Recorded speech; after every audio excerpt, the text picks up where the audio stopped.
Have you ever been in a conversation where you needed to say no, but it just felt, well, wrong? Like maybe what came out sounded too blunt or even a bit rude, even though you really didn't mean it that way? Oh, definitely. Or maybe someone rejected an offer you made and it just felt like a cold shower, Exactly. It's a surprisingly common thing for English learners, isn't it? That simple word no. It could be a real minefield. You'd think it would be easy, just no. Right. One syllable. But in many English-speaking cultures, that direct no can often carry this weight you didn't intend.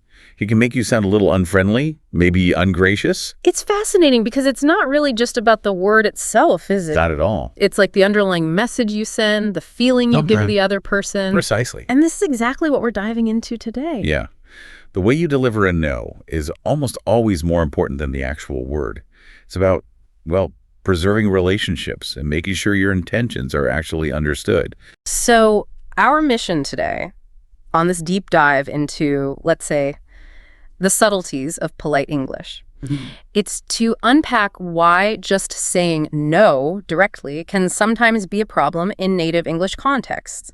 And more importantly, we're going to arm you with specific, practical, polite alternatives, the kind native speakers use naturally all the time. Exactly. Think of this as your shortcut to understanding how to say no politely and avoid those awkward, rude versus polite English moments that can trip up even people who've been learning for a while. Let's get started then. Okay. So for someone learning English, especially if you're trying to sound more natural, maybe fit in better in English-speaking places, why can a simple no be so easily misunderstood? What's really going on there? That's a great question, and it really gets to a key cultural point. In a lot of English-speaking cultures, especially, Western ones, being very direct isn't always seen as the best thing. Right. Not always positive. Sometimes it can actually come across as blunt, maybe abrupt, or even a bit dismissive. Politeness often involves, softening your rejections, adding a kind of cushion around the no. A cushion. I like that. Yeah. It's less about the literal refusal and more about the social connection you're maintaining. I see. So it's not about being dishonest or hiding how you really feel. Not at all. It's more like a form of social grace, isn't it? Exactly. Like you're managing expectations, being considerate of the other person's feelings, even when you can't say yes, which I guess is quite different from cultures where directness is maybe more valued. Precisely. Think of it like social lubrication. How oil makes gears turn smoothly, prevents friction. These softer phrases kind of do the same thing for our interactions. We use them to show respect, keep relationships good, and just make conversations flow without awkwardness or, hurt feelings. Yeah, that makes sense.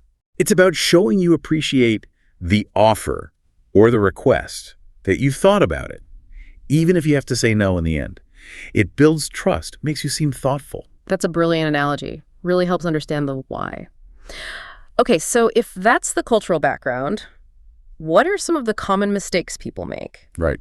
Let's unpack some ways English learners might say no that often sound, blunt or unfriendly to native speakers. These are definitely things you'll want to try and avoid. Absolutely. Let's look at 5 common ones that, while literally meaning no, can cause unintended offense. First one, no, I don't want that. Ooh, yeah, I can immediately feel that one. Like, imagine you're at a friend's place, they offer you more of their amazing lasagna, and you just say, no, I don't want that. What does that actually communicate? Exactly. It just sounds flat, ungracious even. There's no softening, no appreciation for the offer, the effort. It's like you're rejecting the thing itself. Right. And it can subtly imply you don't value their hospitality or the gesture. It just kind of shuts down the warmth. Okay, next on our list, I can't help you. Now, this might be factually true, right? Sometimes you just can't help. Sure. But just saying it like that on its own can sound really dismissive, uncaring even, like you're not bothered about the other person's problem. Yeah, no apology, no regret. Exactly. No alternative offered, maybe not even reason why. It just shuts the door abruptly, leaves the other person feeling a bit stranded, Like if a colleague asks for help with something urgent and you just say, I can't help you, that could really affect things. For sure. Professionally, definitely. Now, this next one, I think you mentioned it earlier, probably the harshest, not my problem. Oh, yeah. This one you really, really want to avoid. You are absolutely right. Avoid this phrase at all costs in English. It's incredibly harsh, so dismissive. It shows zero empathy, zero responsibility. Even if it genuinely isn't your direct responsibility. Exactly. It doesn't matter. It just creates such a negative impression instantly. Makes you seem unapproachable, maybe even hostile. Imagine someone comes to you with even a small issue, and that's your answer. It's a relationship killer. Seriously. Oof, yeah, that one stings. Okay, how about this one? I'm busy. So common. It is common. And this one's tricky because, well, often it is true. We are busy. Right. But on its own, again, without any other softening language, it can sound like an excuse. Or maybe just that you don't care enough to make time for that person or their request. So it lacks the politeness. No apology, no suggestion for another time. Exactly. It can make the other person feel unimportant, brushed off. Like if a friend invites you out and you just text back, I'm busy. Not great. Okay. And finally, a short one, but often misused. Nope. Nope. Very informal, very blunt. Is it ever okay? Well, yeah, maybe among very close friends, like really, really close, people you're super casual with. But otherwise. Otherwise, it can sound abrupt, rude, even disrespectful, especially in professional settings or with people you don't know well. It's just too informal for most situations where you need politeness and respect. Definitely not what you want to say to your boss if they ask if you finish something. Oh, absolutely not. Nope is not the answer there. Okay, so these are some key rude versus polite English examples to really be aware of. Avoiding these common slip-ups can make a huge difference in how people perceive you, right? A massive difference. Yeah. It's about being effective in your communication, not just, technically correct. Right. Now, here's where it gets really useful, I think. Once you understand why certain ways of saying no fall flat, you can start using those native English phrases that genuinely soften the rejection and show empathy. This is where you really level up your English communication. Absolutely. And the core idea here, the principle, is that these phrases don't just say no. They usually do a couple of things. Okay. First, they often acknowledge the request or the offer. They show you've heard it, you appreciate it. And second, they often express regret, maybe give a brief, polite reason, or suggest an alternative. So they show you value the interaction and the person. Exactly. Yeah. Even if you can't agree to the specific request, it's about sounding regretful you can't help, not just unwilling. That makes so much sense. It shifts the focus, doesn't it? From just rejection to thoughtful consideration. Okay, let's try some out. Let's do it. I'll give you a scenario and you can show us the polite way. First one. I'd love to, but I can't right now. Okay. Fancy coming to the concert with me tonight? Oh, wow. I'd honestly love to, but I can't right now. I've actually got a prior engagement. I just can't reschedule. Sorry. Perfect. See, that phrase immediately shows you're willing, you're interested, I'd love to, signals you want to, but the but brings in the obstacle. Makes me feel like you really would if you could. Your refusal isn't personal. It's that cushion we talked about. Exactly. A linguistic cushion. Okay, my turn to decline. How about this one? That sounds great, but I already have plans. Okay, want to grab a coffee later this afternoon? Oh, that sounds absolutely great, but I actually already have plans for this afternoon. Maybe another time, though. See how smooth that felt. You acknowledge the offer positively, that sounds great, before gently declining because of a prior commitment. It's polite, clear, and makes me feel good about asking, even though you said no. Right. You affirm the offer itself. You're acknowledging their thoughtfulness. Okay, next phrase. I really appreciate you asking, but I'll have to pass. Could you possibly help me move some furniture this weekend? It's a rather large sofa. Oh, gosh. I really appreciate you asking, truly. But I think I'll have to pass this weekend. My back's been giving me a bit of trouble lately, and I probably shouldn't risk it, so sorry. Nice one. It expresses thanks for being considered, then a gentle refusal. And that brief, non-excusey reason helps too. It feels very respectful. Doesn't leave me wondering why. It focuses on your situation, not on rejecting me. Yeah, it's polite, and often that brief explanation is appreciated. Okay, what about this one? Maybe another time. Great for keeping the door open. Are you free to chat about this project later today, say after work? Today's actually pretty packed solid with meetings for me. Maybe another time. How about first thing tomorrow morning? Would that work? Excellent. It keeps possibilities open. Yeah. Makes the refusal feel less final. Suggests you're not shutting down the idea completely. Just the timing, it feels optimistic, flexible. Definitely. Okay, and one more great one for redirecting gracefully. I'm not the best person for that, but thanks for thinking of me. Could you help me with this really tricky bit of coding? You're so good with tech stuff. Oh, thanks. I'm probably not the best person for that specific coding challenge, but I really appreciate you thinking of me. My strength is more on the design side of things. Have you maybe tried asking Mark? He's amazing with that kind of code. See how that works? You decline being able to do it directly, but you still acknowledge me, and even better, suggest someone else. It's actually helpful even while saying no.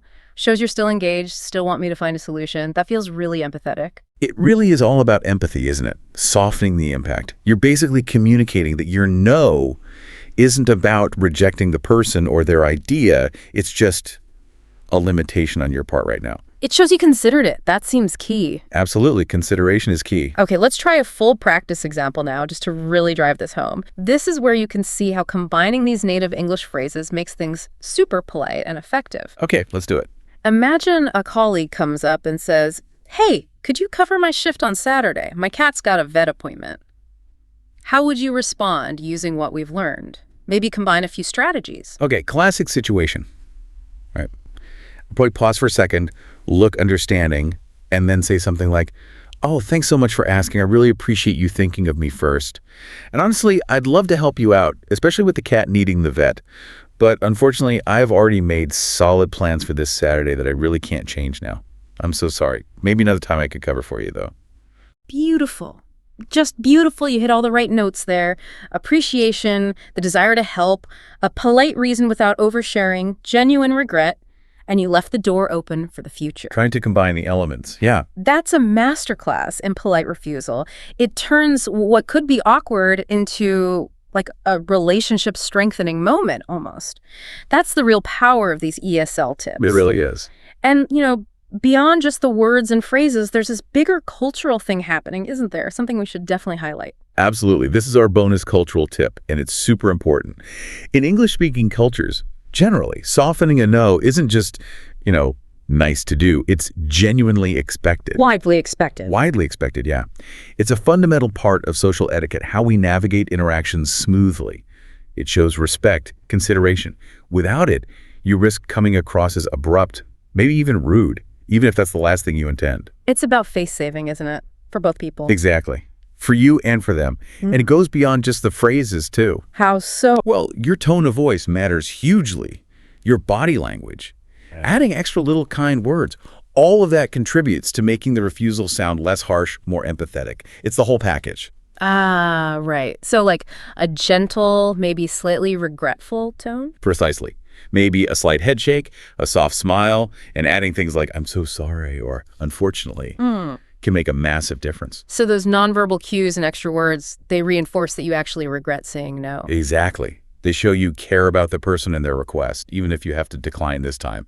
It's really the art of polite social navigation. Okay, so to wrap up this deep dive then, understanding and actually using these polite alternatives to no is a really powerful step, isn't it, for mastering polite English and just communicating better in real life. Huge step. It helps you avoid sounding rude, obviously, but just as importantly, it helps build much better relationships, personal, professional, all kinds. It shows you get the unspoken rules. Which leads to an important question for you listening right now. Now that you know what to say and why it matters, start actively observing. Observing. Yeah. Observe how native speakers use these phrases. Listen for them in movies, TV shows, podcasts, real conversations around you. Pay attention not just to the words, but the situation, the tone they use. That's a great practical tip. And then choose one or two of these ESL tips we talked about, maybe one that feels comfortable to start with, and begin practicing it. Try using it in your own English interactions. you really will be amazed at the difference, won't you? Absolutely. It's a small change in language, but it can have a huge impact on how people perceive you, how smoothly your conversations go, and honestly, on your own confidence. Better connections, more confidence. Win-win. We really hope this deep dive has given you some valuable tools, some real practical things you can use to navigate conversations more confidently and politely in English. It's a skill that will definitely serve you well. Thank you so much for joining us on the deep dive today. Keep practicing, keep learning. And keep diving deep with us into all the interesting bits of English. See you next time. Bye for now.